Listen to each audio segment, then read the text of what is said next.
Hey, welcome everyone. Welcome to People Plus Places, our ongoing virtual series that delves into the intersections between people's stories and how they're interwoven within older and historic places. And today we're very happy. We're looking at LA's multifamily housing story, and we're so thankful to have Frances Anderton with us, as noted architecture and design journalist, critic, author, and to hear about her new book, Common Ground: Multifamily Housing in Los Angeles. So welcome, Frances. Please go ahead and join us. Turn your screen on. There you There are. we go. And now, shall I go straight to screen sharing, Adrian? In just a second, but go. Okay. Yeah, I want to say, first of all, thank you, Frances, for being part of this. We really appreciate it. And also thank you to Angel City Press for making this book possible. The link to purchase the book will be in the chat, or we'll put it in the Q&A. I understand maybe not everything is functional right now, but we'll make sure you have that link. What we're going to do in the next hour is hear from Frances first, followed by a conversation about this topic, which can be controversial, but also joyous in terms of talking about multifamily housing. And then we're going to have a few moments after that to also hear from you. So if you have burning questions for Frances, or you want to make a comment about this topic, please put it in the Q&A function or the box at the bottom of your screen, and then we'll get to that as well. And so with that, I'm going to turn it over to Frances to get us started. So. Fantastic. And thank you so very much indeed. I should just say as a little preamble, one, I've set myself a timer so I don't waffle on for too long, so that we make sure that we get to the conversation with you, Adrian, which I'm so much looking forward to. And two, by way of preamble, I just want to say that I'm truly honored to be invited to share the stories of multifamily housing to the extent I have any expertise. I just want to say that this book owes its existence to really the scholarship done by other individuals and institutions. And of course, LA Conservancy is at the center of that. So I think I owe you all so much. And as I say in the back of the book, you know, any mistakes are mine. Anything that's right is thanks to you experts who've been educating us over the years about LA's multifamily heritage. So with that, let me quickly share the screen, and here we go. And so there's me with a book that was published by Angel City Press. And yes, I'm so thankful to the publishing house for taking a bet on a topic that, in my view, hasn't received sufficient attention, at least in the realm of coffee table books and style sections of magazines. Certainly, as I say, LA Conservancy has been covering it for many years, Survey LA, but in the general public, I think it's fair to say that the exalted single-family house gets far more attention than LA's multifamily housing stock. So yes, I wanted to take it on. And here, I guess, here's the question. I've just given you part of the answer. You know, why write this book? It's long overdue. If you look around us, we see multifamily housing going up all over the place. Some of it's the 4 to 6 story buildings on our arterials. Some of it's in downtown. Some of it's taking the form of extra additional dwellings on the back of our lots, thanks to ADU legislation and henceforth perhaps SB 9 and 10. And then that's our present, but also in our past, we've had a long and rich history of multifamily housing construction. It has been absolutely integral, central, equal partner in the development of LA's housing stock. But you may not, again, know it in terms of the way LA has been sort of branded, I suppose one might say. There's some numbers. Just quickly, you can see just how pretty much construction of multifamily dwellings has more or less gone hand in hand with the construction of single family. So, but it's been long considered that sort of apartment living in a multifamily building just didn't quite occupy the same status as the single family home. So that became, I guess, extremely clear to me personally and professionally over the last few years. Just super quickly, I'll summarize. 2 things happened. One is back 30 years ago, I moved into this building in late 1991. It's not a well-known building, but it's was the, I guess, creation of a rather well-known architect. Frank Gehry worked with his then former colleague from Victor Gruen Associates, Feridun Ghaffari. They and some partners built a spec 6-unit apartment building in the Ocean Park neighborhood of Santa Monica. They and then friends of theirs all lived there over the years. It's got quite a storied history. Ernest Fleischman, formerly with the LA Phil, lived there. Milton Wexler, Frank Gehry's shrink, lived there. Judy Chicago lived there for a brief few months. So people came and went. I came and never went. Wound up staying there. I've become a lifer, and I became a lifer because it's actually a wonderful place to live in the sense of what I consider to be the virtues of good apartment design, which is good planning, especially when you've got limited square footage, natural light and ventilation coming from as many sources as possible, interconnection between inside and outside. If you look through the living room window, you'll see that it goes to a balcony and then to a deck. And then the sweet spot in the middle of what is a 3-winged, a 3-flanked block. It's essentially a U-shaped building around external shared circulation, staircases that deliver myself and my neighbors and family to our homes. This image is a little staged, suggests we're all hanging out together, you know, as commonplace, but no, of course it's not like that. It's just regular life, but we certainly do bump into each other. We have those casual encounters that have been a source of great pleasure and comfort over the years. For many years, I lived on my own in this building, a single one bedroom before moving down to a 2-bedroom when I got a partner and a daughter. And so anyway, this melding of the well-designed private unit with private personal open space combined with the shared common space was for me a great joy to live in, and sort of affected me. I thought about it a lot. On the other hand, my daughter, who turned 18 this year, she hit her high school years and was forming, you know, friendships with her peers. There's a lot of peer group pressure. Many of her peers live in rather nice, large single-family houses in Santa Monica, and she became extremely embarrassed about where we lived and really didn't want to bring her friends home because she sort of hated the fact that we lived in an apartment. This played on my mind. It was sort of what has she internalized here that she feels so strongly about this? This coincided with my years at KCRW, probably around the time of the conflict around SB 50 and in Santa Monica LV. They were both I guess pushing back on measures that would push back on growing density.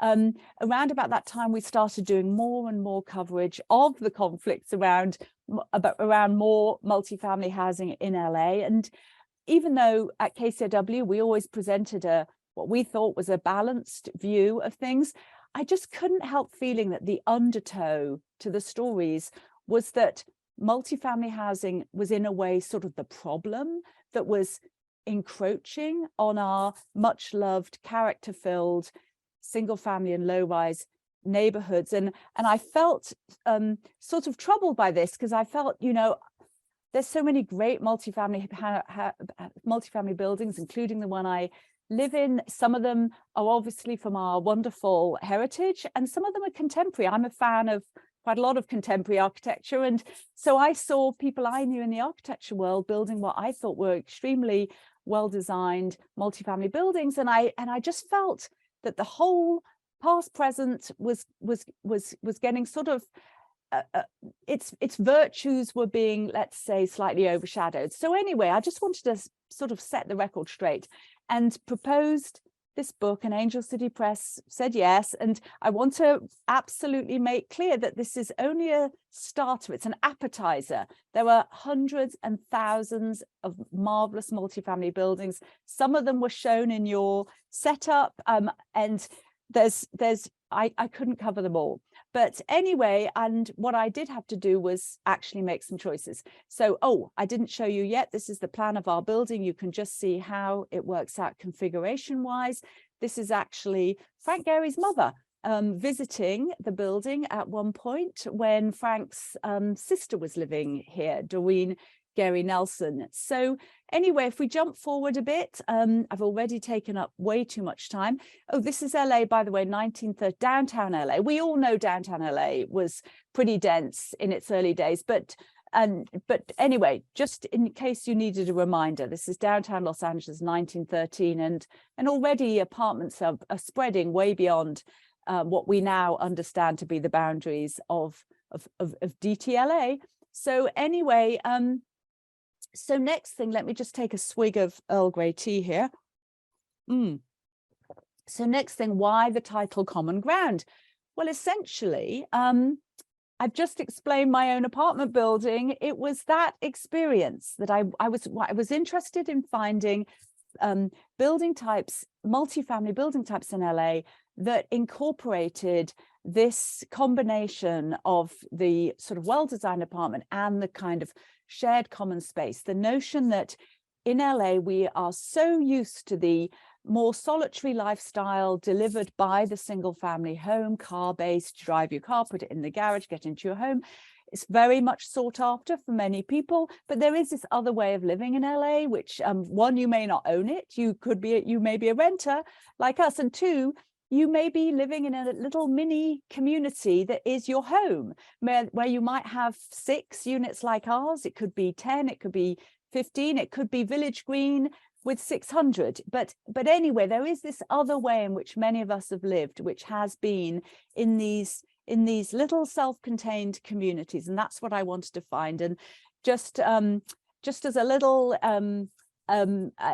taster of all of that, 1931 at the Schindler House, which really was a duplex when it was first built for Schindler and Pauline and his engineer Clyde Chase and wife Marion.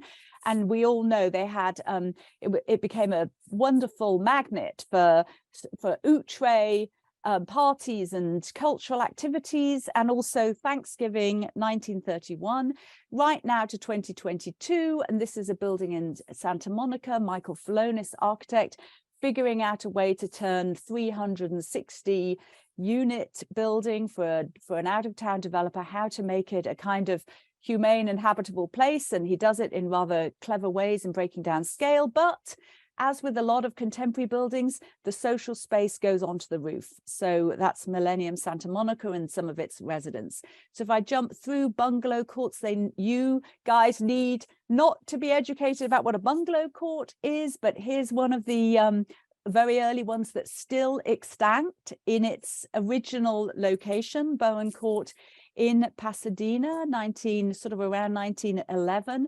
That's one very early photo. You can even see, if you look carefully, right of picture, you can see a lady, or what we think is a lady, perhaps reading the newspaper, and we think she's the grandmother of Lee Allen, who allowed me to use this picture in the book. You can also see the trolley lines in front, just as a reminder of how we used to get around and access these courts. They were built in so many cases in proximity to the mass transit lines.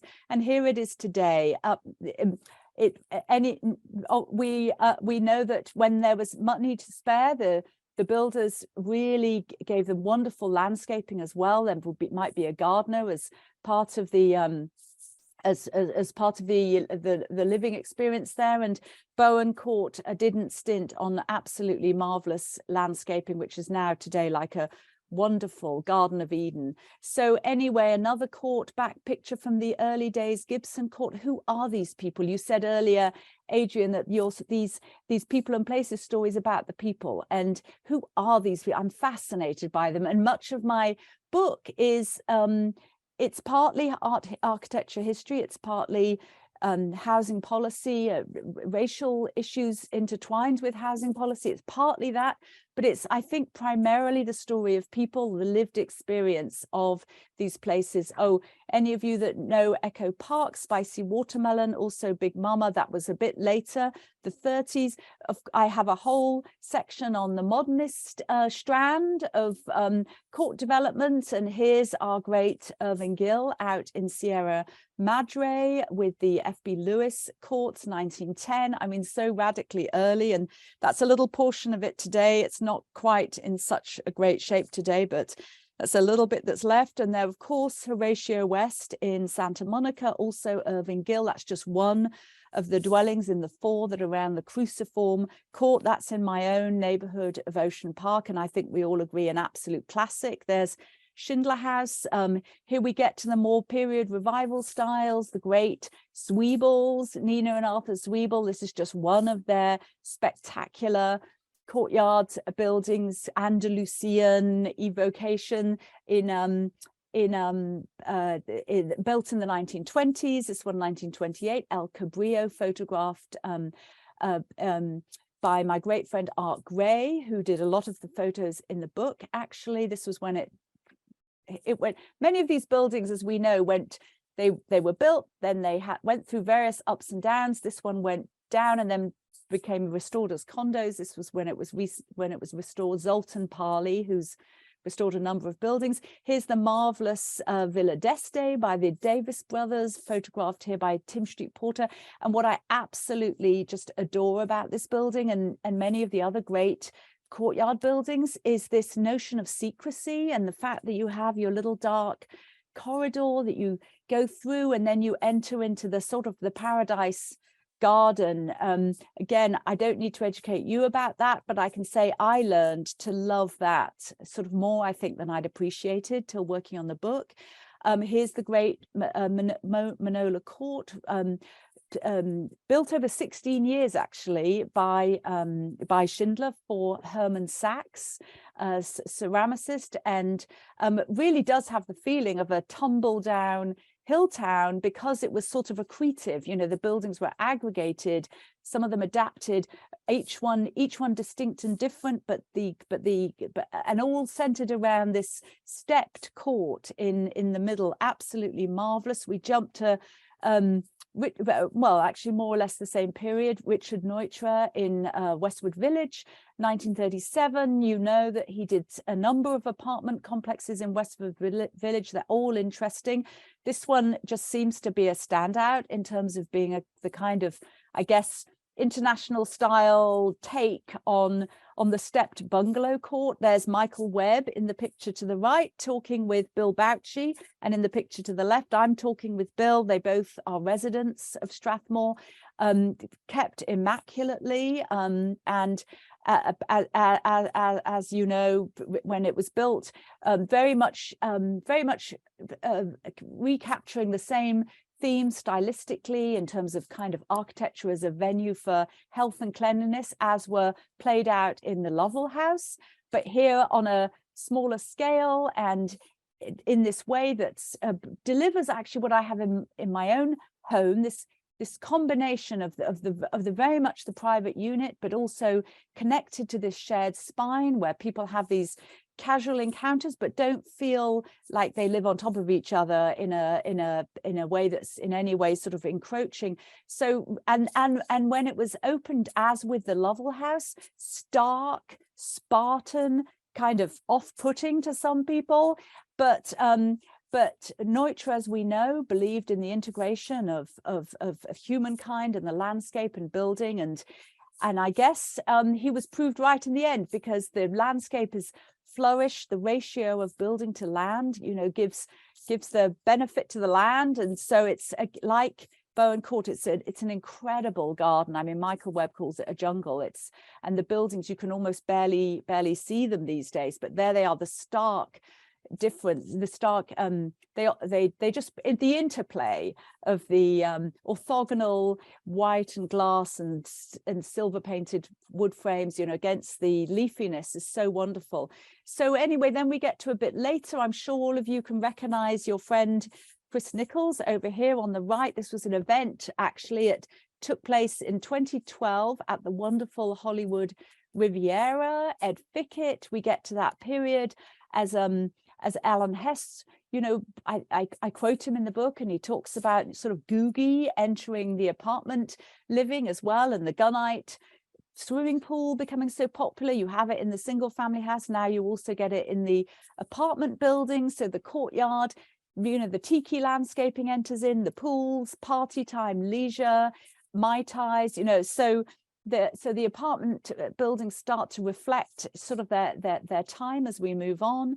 I'm not going to spend too long on dingbats, but of course I have talked about dingbats, but as Ken Bernstein pointed out to me, you know, the dingbats were more apartment, less garden, and the point of my book, at least, was to focus on the buildings that really did emphasize the interconnection to the outside, to the garden. And so what better image than to leap straight to Village Green, you know, a marvel of our garden apartments, the Conservancy, with Katie Horak and Stephen Keelan and others just produced, you have this amazing survey of garden apartments. And so Park La Brea and Lincoln Place near where I live. And of course, we also have the publicly financed garden apartments, some of the great architects of their time involved in their design. Again, Richard Neutra, Robert Alexander, Paul Williams. Read the book, and you can read all about the garden apartments at length. And then we get to common ground today. As I said, I'm a fan of contemporary architecture as well as historical, and I do devote a chapter in the book to the sort of movement that emerged in the last 4 decades to build affordable housing, as in housing aimed at people who essentially can't pay market rate rents. And you have the emergence of the non-profit housing developers in my own area, Community Corporation of Santa Monica. You get Venice Community Housing, you get West Hollywood. There were a lot, Skid Row Housing Trust, Hollywood Housing. Many of them do wonderful adaptive reuse work, and I definitely have examples in the book, but they also commission contemporary architects, some of them whom are getting their careers off the ground in the 1980s, 90s. Here, Koning Eisenberg with the Arroyo in Santa Monica just opened about 2018. Lorcan O'Herlihy, who does wonderful work. This is permanent supportive housing over near USC, Martin Luther King, MLK 1101 for Clifford Beers. This is another Thanksgiving at and he makes sure, and oh, there we go, my timer's gone off. He makes sure in the contemporary, it's the contemporary answer, at least as I see it, to some level of sort of courtyard living. So if you look back at this, the courtyard is there, the scale has changed, but it's providing what courtyards always did provide, which was natural ventilation and air circulation, and then access to the outside, but a shared outside. So, and here we have just opened in Venice, just near where I am, Venice Community Housings. Their offices are on the ground level, housing above for children, young people who had been in foster care, and some formerly homeless people. This definitely did meet with resistance from the neighborhoods, from the neighbors, but I would say this is a really dramatic piece of architecture, and for the people that are living here, they get 2 landscape terraces. You can see chairs, they can sit there, they can look at the view of the mountains. It's a courtyard raised up off the ground.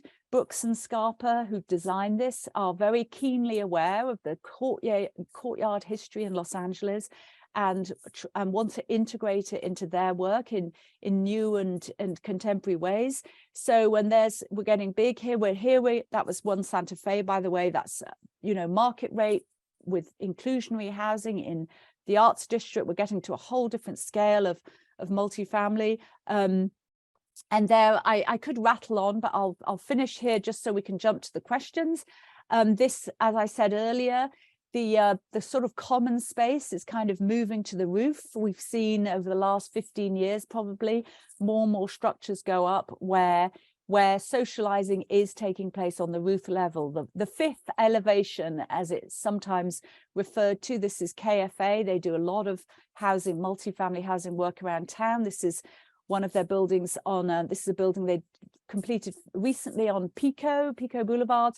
And there it is, life in Los Angeles today, cocktail, you know, taking the sunset with your neighbors, I should say, sitting on the roof. So so with that, I'll conclude for now and hand off to you, Adrian. Great. Thank you, Frances. And if you could stop sharing your screen so we can see full. Great. Thank you so much. Appreciate that. Your images are so evocative of LA and the many different aspects of the city. And it's been fun watching the chat as we have people from all over the city, including other parts of the country and the world. Welcome to our friend from Istanbul that's joining us. But it just kind of demonstrates how diverse multifamily housing is in just a place like LA. One of the things I like most about your book is how you really humanize apartment living by giving a face to the people and their stories, including your own, and rather than just how it's often most equated in terms of tenants and housing units. So in this process of doing the book, do you have a favorite story or a place that you discovered in the making of this book that you didn't know about, or it just really struck you as something special?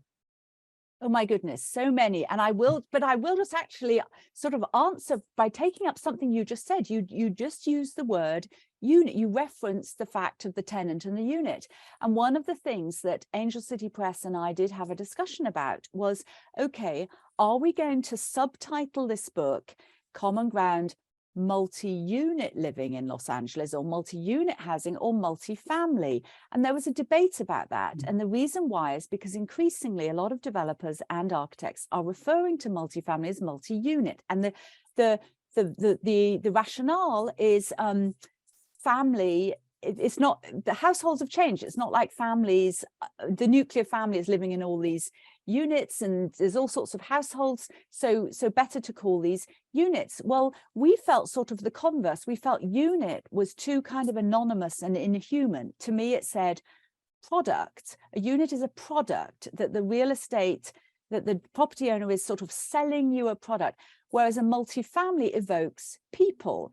And we would argue that family has, in our time, taken on a far more expansive meaning. It can be an individual and their dog, or it can be people with children. It can be all sorts, the household, the family. I think it's fair to say is a many splendid thing. So we chose multifamily, and that was to play it key into exactly what you're just saying. So okay, so a story, many, but just so I showed you the picture of the 4 people that were on the roof of Millennium Santa Monica.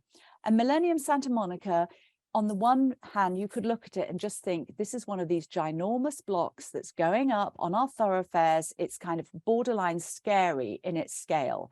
It went through several iterations of design. It started out as a dreadful, just one of the blocks with the double loaded corridor running down the center, the double loaded corridor where you just have the dark internal corridor, often no natural light, just like in a regular sort of standard hotel. And you have the units, and I'll use the word unit here. You have the units hanging off with single aspect windows, just a window facing in one direction. And that's standard, generic, the most cost efficient way of building apartment buildings.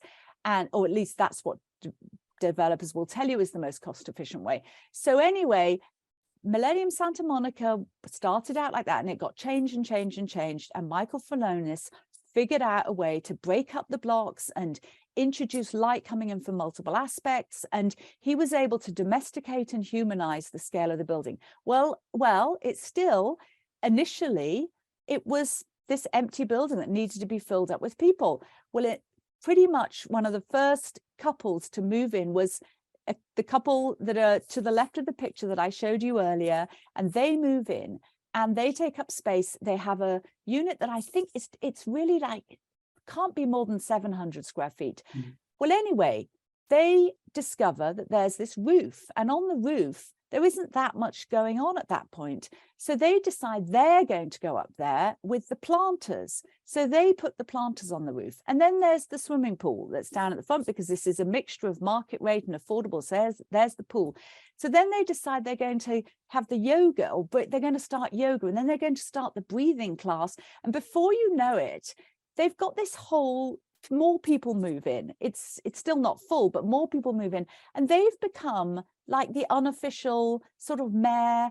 They've become the unofficial mayors of this building, and they're like the social secretaries, and they've turned it into a place where people now sort of gather around their community garden to have cocktails at sunset. And I just thought that was great, you know. And there's many stories. I mean, I met neighbors at Bowen Court. I showed you that picture of Bowen Court, Nancy and Sharon, who both have lived there for many years. And one of them raised her children there on her own as a single mom. She said her children, sadly, so many children wind up sort of not growing up in places like that, because the parents, if they can afford it, think it's better for the family to have the single family home, so they do. But for the children, if you're growing up in a place like this, I heard over and over again these stories from people who did grow up in places like this, how wonderful it was. And I heard from people who were sad when their parents were able to buy the house and they left, because they had loved being in a kind of playground. So anyway, I'm slightly rattling on, but I heard those stories many times. No, that's great. I think it speaks to very much what we at the Conservancy are often working at when we're trying to save a threatened multifamily garden apartment or courtyard or bungalow court or whatever, is that these are real places. They're not just where you rent a room or rent an apartment or whatever. It's a place, and in part because you do have these relationships with your neighbors in a way that you don't have living in a single family home, where you're more isolated, or it's harder to forge those kind of relationships. It kind of forces you all to get to know each other in a way that wouldn't happen otherwise. You brought up, you've raised, you know, in terms of new multifamily that's being built today, and some probably on this call may love it, some might hate it in terms of the products that we're seeing today. Based on your kind of review of looking at some of the historic and older multifamily housing, what are some of the lessons that we should be taking from those or applying to new multifamily housing today?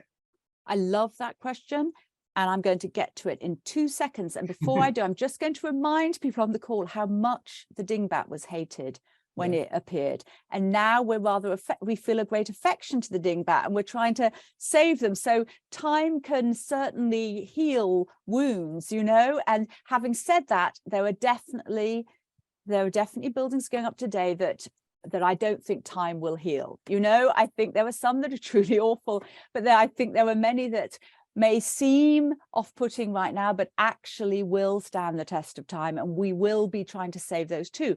But in terms of what we can pick up, well, for starters, wherever a developer, owner, designer has the budget, landscape. I mean, landscape. The great beauty, the great thing that makes living in LA so alluring is our amazing landscape. And those bungalow courts were a means to give apartment dwellers essentially a connection to that land.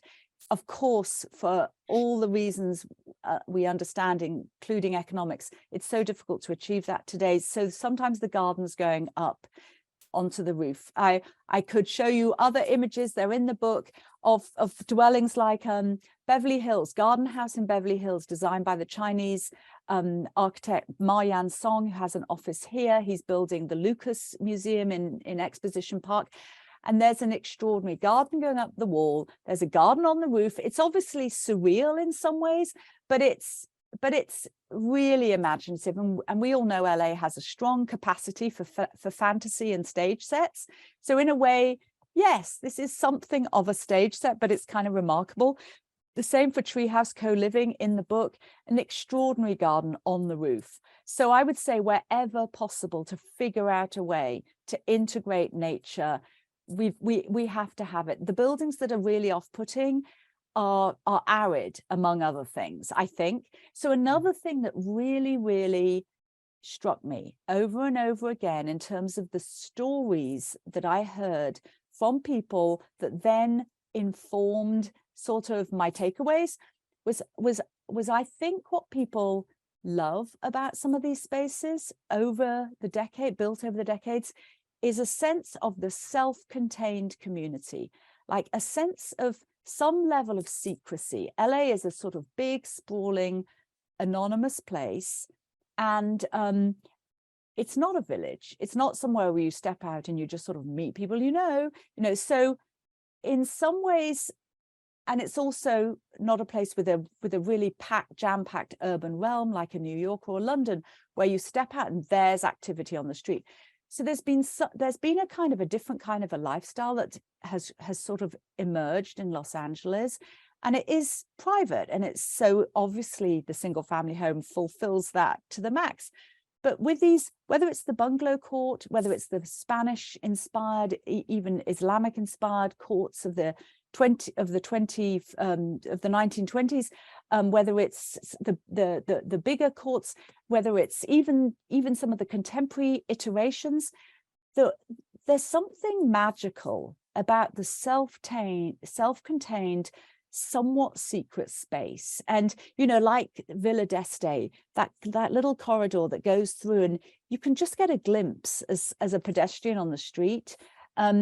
And for the people that live there, they've just got their own private Idaho. And I do think that's wonderful. And I do look at what's going up on the arterials and the thoroughfares, some of which are just sort of everything's exposed to the street. Not everything, because we don't fully know what's always going on behind. But you do see these facades now where you've got gaping glass and balconies sort of being exposed to really what are essentially, polluted, car-filled thoroughfares. And I do wonder, is that a pleasant way to live, sort of on those thoroughfares, or do we actually want to think more about the kind of more inward-looking life of the residents? And I certainly, so Garden House on Wilshire by Ma-Yan Song, which is in the book, that actually does have a garden inside that you cannot see from the street. And if you're a resident, you are looking into this central space. And also one of the affordable housing designs on La Brea by a Venice community, West Hollywood community housing. And that too has a kind of a secret courtyard. And it's, so anyway, those are two things I would say I took away.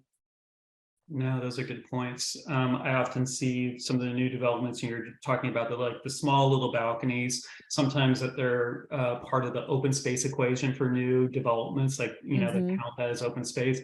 How much quality space is that? It seems like it's mostly just a place where you store your bike in terms of some of the new developments. And I think it is true about a lot of our older multifamily, is that there's a sense of discovery that you open some gate and suddenly it's a world you never knew existed. Yeah. From courtyard apartments, or you think like Melrose Place, even the TV show was all about like, oh my gosh, look what's behind here, and a whole environment of people living together in this kind of shared communal space.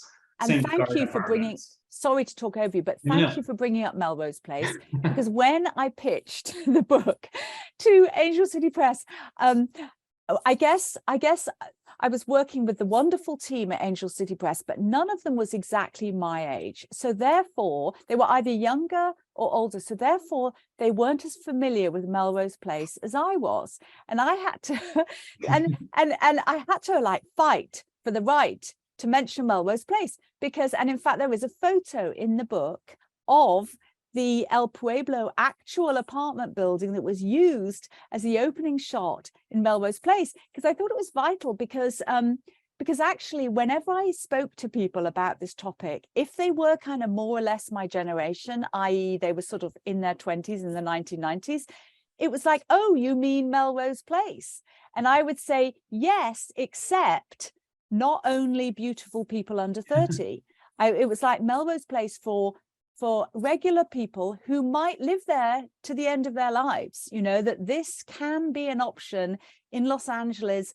You don't have to live in the apartment, then get your starter home, and then get your next home, and then in an even bigger home, and then downsize. And it's like you've moved so many times, when in fact, perhaps your place might be designed in such a way that you can be there your whole life and have friends your whole life. Yeah. Speaking of the book, again, this is the book. Please purchase it. There's a link in the chat. The chat's working now. It's a great book because a lot of the examples that Frances is mentioning are detailed in the book and the story. So we're not doing it justice until you actually take a look at the book. So the next question, it's a little long, so bear with me, but there's a question here. So places in Los Angeles like Leimert Park or parts of the Carthays or even Miracle Mile and others that were designed in the 1920s and 30s often had a mix of single and multifamily housing, with the intent at the time that rental housing was seen as sort of like an initial step toward an aspirational goal to graduate into a nearby single family house in the future. And as you say in the book, the idea was apartment living is temporary, or some people believe that. And this idea in many ways is still largely existing, with apartment, living being stigmatized by some and deemed by others as a stepping stone, that you are only there for a short period of time until you achieve something better or more. So in a city like Los Angeles, where more than 60% of the residents rent, and buying a place honestly isn't attainable for most or many people at this point, how do you suggest we change this perception or the stigmatization that is associated with renters? And how do we evolve that into something more than just, you're renting? Well, I'm completely with you, Adrian. I think for starters, that was most definitely an impetus for the book. Right now, we're sort of trying to sell Angelinos on the idea of greater density, which means multifamily, which means in people's minds renters, and that does sort of, people get kind of nervous about that. And I feel like, some of the ways in which this argument is being made probably feels a bit like a stick. You've got to have this more, you've got to have this density coming in your neighborhood, even if you don't like it, because we've got this housing issue we've got to address. You've got these RENA numbers coming down, etc., the housing element and so forth. So I definitely wanted my book to be a carrot, and say, no, this doesn't, you don't need to perceive this negatively, because really multifamily living can be really an aspirational lifestyle of a different sort, a very, very, let's just say very human, very fulfilling humanistically and also architecturally in some cases. I will say, obviously, I just want to, before I set up the next point, which is this other way in which to make the multifamily more palatable, I do want to acknowledge that obviously one of the unfortunate byproducts of our sort of housing policy of the years is that so much of the stratification around housing has had a racial element to it. And so we have had, primarily white people having dominant access to purchase homes, people of color and poor people have sort of left out of that equation. And so it's not surprising that the stigma, it goes both ways. On the one hand, you have people who are primarily white homeowners associating apartment living with a lesser level of status, and with also other people of other non-white, and vice versa. It goes the same way. People of color who didn't get access to the housing market, didn't create the intergenerational wealth, of course, are going to feel, don't tell me that I should be happy living in an apartment when I actually didn't get the opportunity to buy and create the intergenerational wealth. So I do touch on that in a book, and it has to be acknowledged. But that brings me to an answer to your question, which is, okay, how do we change this picture when LA, frankly, is going to have to be more like New York, where many people are apartment dwellers, they're renters, and they don't expect it to be any different. New York, hyper dense, you can't expect to buy a house in New York. LA, with its huge population and its huge numbers of people that still need to be housed, we're growing economically, so we still need to house people, and yet the single family owner occupied home that was the dream here is really untenable for most people. So how do you make apartment living palatable? Well, obviously, if it's good for all the reasons I've laid out, that's one thing that helps. But the other thing is, I think we have to get creative about rethinking the financial arrangement. So there are people now in LA who are trying creatively to rethink the financial arrangement. And obviously there's condos, and that's a whole, you know, there's the condo conversation, but there's also people looking into community land trusts and cooperative ownership. And then there's an example in the book that I talk about, which is an interesting, it didn't fully succeed, but it's an interesting model. It's actually Spicy Watermelon, which is a Big Mama in Echo Park, which is an absolutely marvelous building in itself as a kind of expanded bungalow court. It's almost really is like a little small town. But anyway, the latest owners of that building, who painted it pink, by the way, and added some marvelous landscaping, but they also did have a strong awareness of their young, I guess, idealistic developers who did kind of want to confront this issue of sort of being gentrifiers in Echo Park.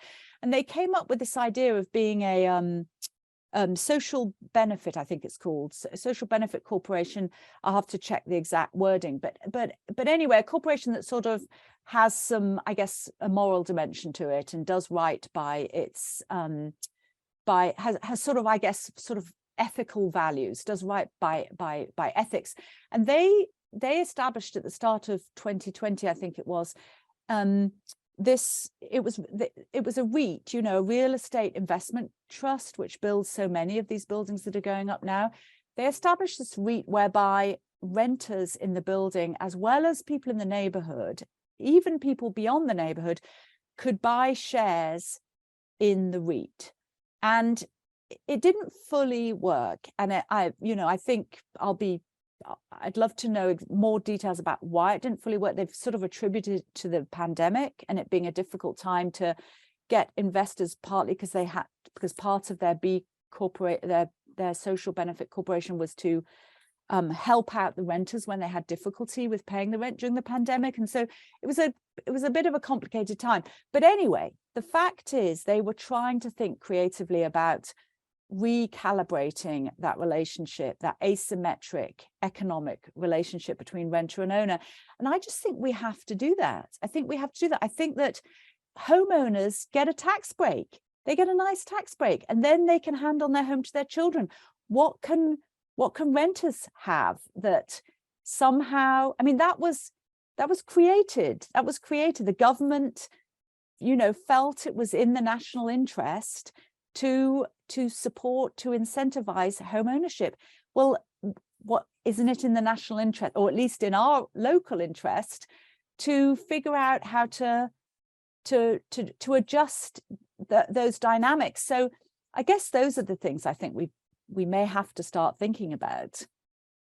Yeah, I agree. I mean, and there's a couple of comments in the chat I see about equity and this idea of how do you give apartment dwellers, renters, a bite at the apple too, so that they have that they can have some financial reward or at least some incentive, but also how do they, you know, have a piece of this in terms of the growth and the development of a city like Los Angeles. But the other piece to this is, which you're alluding to, you know, there's condo conversion, there's the REIT example with the Spicy Watermelon and community land trust, but something that apartment dwellers deal with is this volatility. Yes. That any day, a change in ownership or change in circumstances of whoever owns the building might spell their eviction and, you know, loss of their home, and they don't have a lot of control in the situation. Yes. So I mean, agree. It's definitely an issue. And I live in Santa Monica, where we have Some, Santa Monica definitely fought for rent control, and I know the jury is out on what are the best ways to intervene in the market and stabilize it, but stabilize people's homes for renters. But we do have to stabilize people's homes for renters. There has to be a way of doing it. I was in the upstairs apartment and it was rent controlled. When I moved downstairs 10 years in, because I was in a different date period. I now was only eligible for rent stabilization, so I have a rent stabilized apartment. We know those exist over the city. We all. It is scary. It is definitely a real issue. And LA, the giant mall of real estate development, is a huge driver in this city. It is in a way we have this kind of contradiction. We have a place that's more or less sort of built on real estate, kind of as an industry, as a product. I wanted to stay away from the word product. I wanted to talk about apartments as homes, but the fact is they are products. They always have been. Houses have been products, and we have that kind of imperative coming up against the fact that these places are also people's homes, and they are homes that people want to stay in. And how do you reconcile those conflicting interests? Where this is a region, a country where the private developer is responsible for building housing. We did have a phase where we built public housing that was meant to provide stability for people. The Hackler created some of the garden apartments that we've mentioned, but that's generally not how housing is provided. It comes from the private sector. And so then the private sector has its own imperatives. They want to make profit and they want to keep on building. So how do we stabilize it? I think that is something that elected officials really do need to take on. And yes, there is a stronger renters' rights, rental right community now in Los Angeles, which is definitely trying to represent renters and fight this. I don't have the magic bullet at all, but it is absolutely a challenge that needs to be resolved because yes, if we are going to accept that the future for Angelenos is going to be more rental, we've got to make that as stable as homeowning, because these people, all of the renters are they're the workforce of the region. They are due all the rights of people that own homes. Following that, in terms of no easy answers, or here's a no easy question that follows on that, and then I'll get to a couple of questions from the folks tuning in, although we've touched on some of the things that people have raised already. But speaking of this issue of like the natural occurring affordable housing, which is much of what the multifamily housing that we have today is, it's kind of functioning as affordable housing. It's de facto in many ways. But a lot of that is being replaced, or we're seeing more and more of that being replaced, sometimes with higher end housing, or sometimes it has a set aside for affordable housing, but it might not be like for like, in terms of the same people may not be able to return to that site if they were ever going to anyway. And it puts us into this kind of tension or uncomfortable debate, especially from the preservation community, is where do we fall? Are we part of the YIMBY? Yes, we want more density, and I think many preservationists do, and they understand that that is the place where LA is going, but how do we square that in terms of loss of neighborhood character and maybe beloved multifamily, and that puts us into more of the NIMBY category. So do you have a sense of like, how do we square those two kind of very conflicting tensions? Yeah, I mean, I think your question has the built-in answer, I think you've already given the answer, which is, if you talk to developers, and LA is a developer magnet still, even if much of the development is infill, one of the arguments they will say is, because people will say, well, there's this marvelous bungalow court that's being ripped away to now put up a 4 to 6 story building that's close to, say, an arterial or on one of the commercial or near one of the commercial strips. like, you shouldn't do this, let's keep the bungalow court. And the developer might say, well, I'm sorry, but because, you know, 2/3 of residential land is zoned for such low rise or R1, we, the builders, have got a rather limited area in which we are allowed to build, and we're just going to use that area that we have, and we'll build as much as we can to make as much profit as we can. And so I mean, I will say, you know, are we at some point in LA sort of going to just sort of laterally move upwards, like say Mexico City? You know, are we eventually, because what we are getting to now, because of this kind of thing, because the development imperative is very powerful, and absent the cities, the municipalities stepping in and saying, we want to save this bungalow court, we don't want it to go, we are going to intervene and prevent a private developer coming in and uprooting this building. Sort of absent that, it's a very difficult force to sort of push back against. One can, you know, you guys definitely have done heroic work in saving a lot of these buildings, but also, as you yourself have just said, you know, you also have made a sort of very strong case for maintaining this lower rise fabric all over this, in many neighborhoods with great character, and so but not every building wins from that, and we are going to this, we do seem to be going to this bifurcated kind of urban fabric where we have these great expanses of lower rise, and then boom, up we get to the near the commercial corridors, near the mass transit, the areas where we've got the density bonus for the transit oriented development and so on, and up it goes. So we've got this very low, and then it's getting bigger and bigger, and people don't like, a lot of people don't like the bigger and bigger, but that's, we've sort of forced, because the square peg doesn't fit in the round hole, we've sort of forced ourselves into this sort of division of scales, and it's a conundrum. It's definitely a conundrum. Yeah. Okay, let me take a question or two, and then we'll wrap up here. This is a question from Anne. Thanks for joining us.